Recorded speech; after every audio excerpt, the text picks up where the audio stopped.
And YouTube, Eli Fishman Sports. Today, I am happy to be joined by second baseman for the Milwaukee Brewers, Scooter Gennett. Scooter, thank you for joining me. No problem, bud. Happy to be on. Happy to have you on. You were selected in the Major League Baseball draft out of high school in the 16th round of 2009 by the Milwaukee Brewers. How did it feel to hear your name called at such a young age? It was awesome, man. Honestly, it was a little tough, though. I was supposed to go a lot earlier due to some signability issues.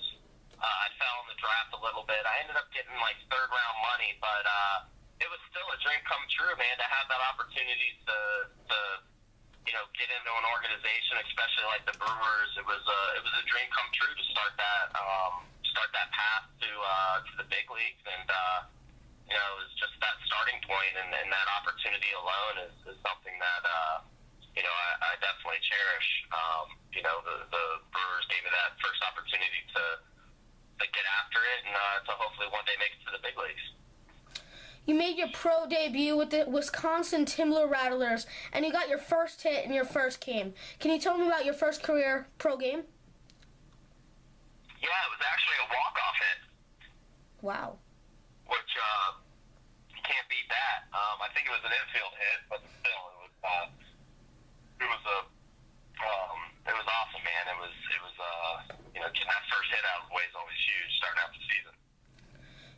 In 2011, your second year in professional baseball, you played in the Arizona Fall League with tons of the best major leaguers right now, with the Peoria Javelins in the Arizona Fall League. What was it like to be surrounded by major leaguers in this league that features the best prospects? It was a great opportunity. I actually did pretty well, too. That's when I kind of figured out that I really just need to be really relaxed at the plate. I mean, when you're facing guys that are throwing really hard, that have good off-speed pitches, it's important to be relaxed so you can put yourself in a better position to hit and also put yourself in a good position to make good decisions and what you're swinging at. And that's where I'm at right now. That's where I was at in the beginning of the year, and it was just a good experience to face the best competition, the best young competition that baseball had to offer, and I actually did really well. So it gave me confidence going into AA that next year, and ultimately it gave me confidence when I got to the big leagues too, knowing that I've already faced some of these guys. So it was a good experience, and I'm thankful that the Brewers gave me the opportunity to go that year. In 2012, you played in the biggest prospect event that there is in the world, the AllStar Futures game at Kauffman Stadium in Kansas City. What was it like to be a part of this humongous game? It was great, man.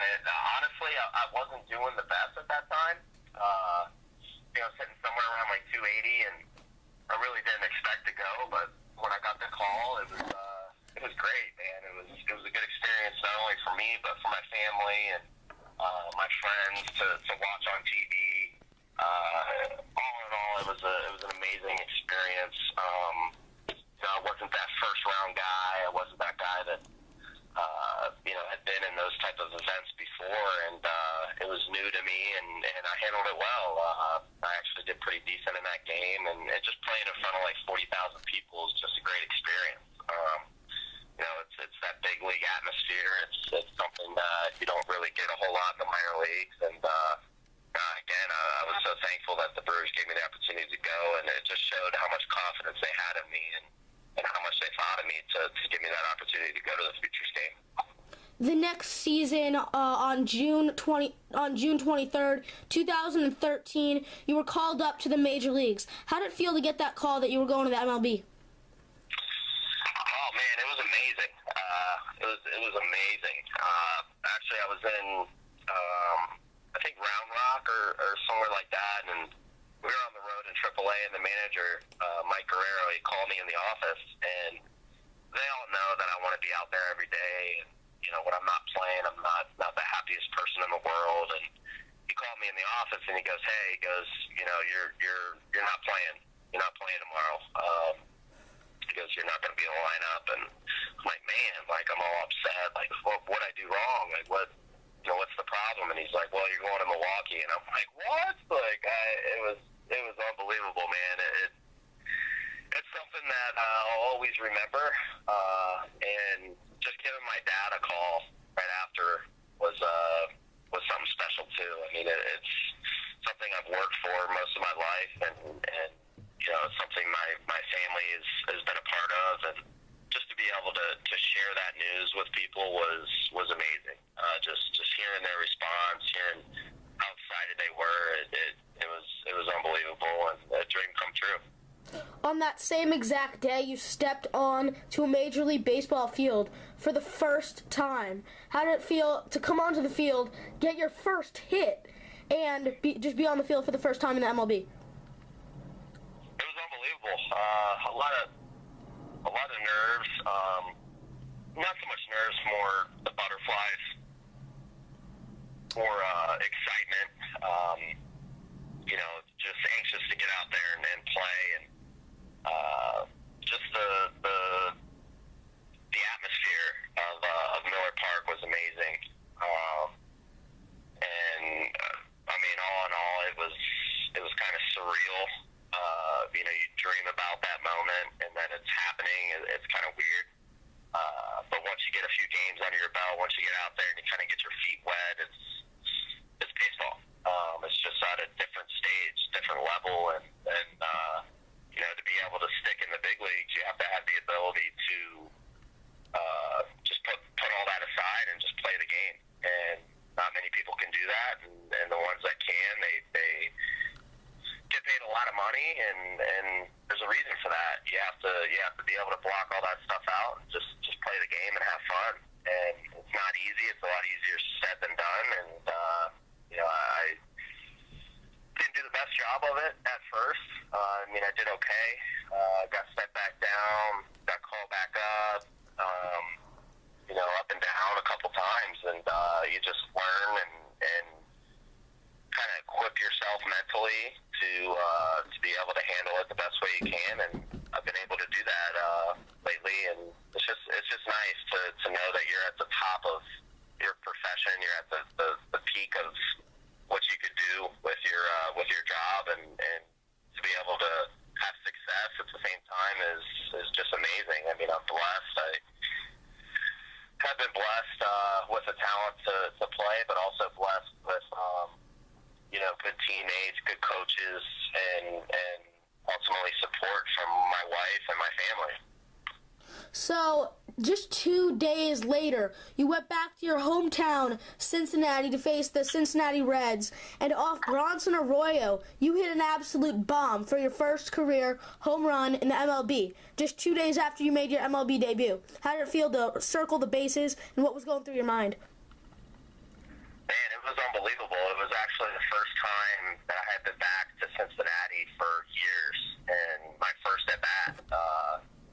It was kind of amazing how all that got set up. I had a lot of family there, a lot of friends.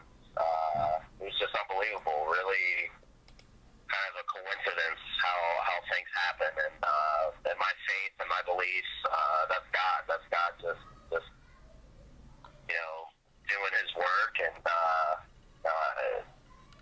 really, I was just rounding the bases like, wow, I mean, I'm just blessed to have this opportunity to do this. And that was my favorite team growing up, and to be able to do it against them was kind of weird, but at that time, I mean, they weren't my favorite team. Obviously, the Brewers are, so it was kind of different, but at the same time, it was amazing, man. To get that first home run in the big leagues, it's hard not to smile when you're running around the bases. Right now, you're in your third season with the Milwaukee Brewers. They haven't done as well as, of course, Brewers fans would like, but you've been a big part of their team. As I said, the starting second baseman right now. How do you like playing for the Brewers, and how have you molded into the second baseman role and worked your way up the ladder? It hasn't been easy. For one, I consider Milwaukee my home. I feel at home here. The fans are very supportive. They understand the game. They understand the business side of it, which is important. We're not a big market team. We don't have millions and millions of dollars to throw around. So they get it, and they support us. When we're struggling, they're out there 20,000 plus each game, and that's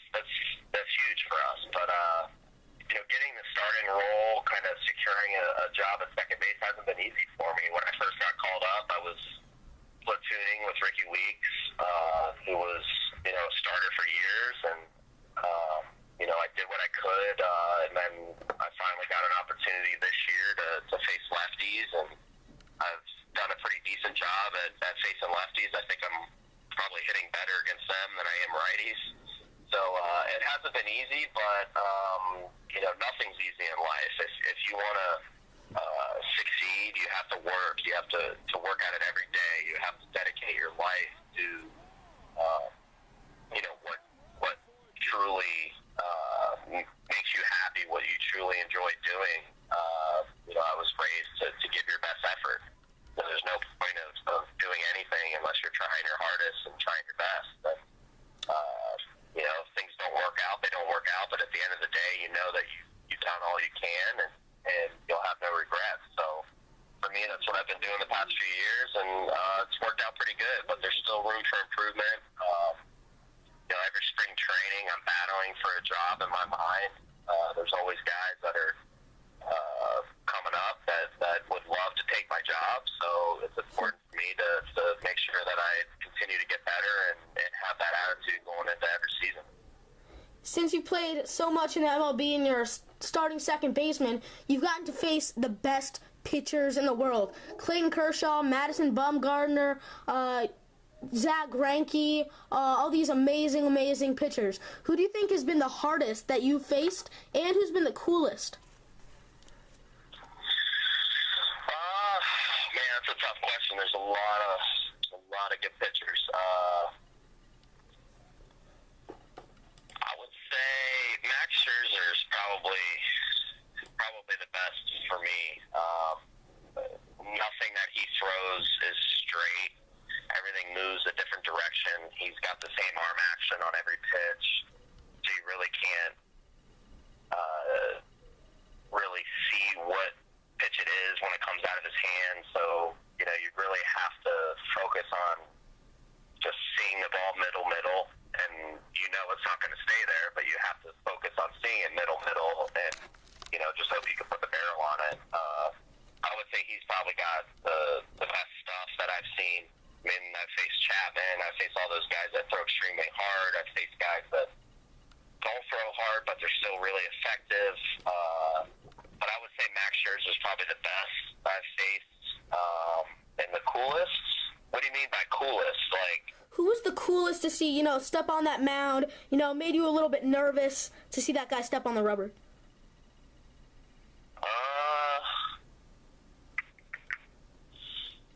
Chapman's an uncomfortable at bat. The guy's coming at you. He'll throw a ball. He'll hit a spot one pitch, and then he'll throw it 5 feet away from his spot the next pitch. So, it's an uncomfortable at bat. There's a lot of guys. If you notice, the best pitchers in the game, they all look super relaxed. They all look like they're almost not even trying until that ball is almost out of their hand, and that's when you see that effort. So the best pitchers in the game, the best hitters in the game, they slow the game down. They're able to be in that relaxed state to where they can perform their best. You had an amazing career, walk-off hits, grand slams. You've played 3 years in the MLB. You've played 6 years in professional baseball. You had an outstanding high school time. What's been the best moment of your baseball career? Oh, man. I would say professionally, my game in Texas, I hit 2 home runs. I was just seeing the ball so good.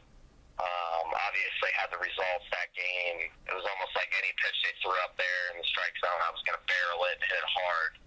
But my most memorable moment is probably when I was 12 years old. I got a chance to play for the USA team, which is kind of before they had all the actual USA team where they go and compete and stuff like that. But they had teams that would represent the USA, and I played for one of those teams in the Dominican one year, and it was an amazing experience. For one, just going to another country and just seeing how life is so much different, and how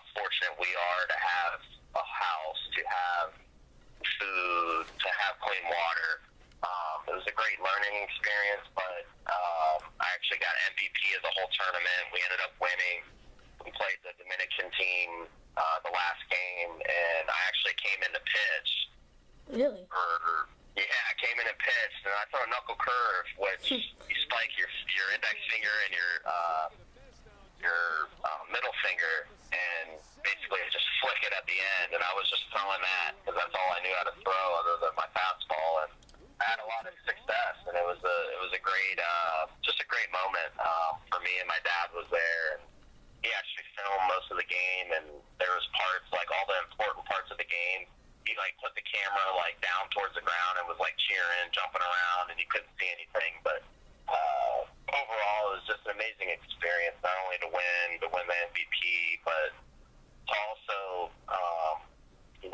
just be in another country and just learn about how people, grow in other places, and how guys come from all different places around the world.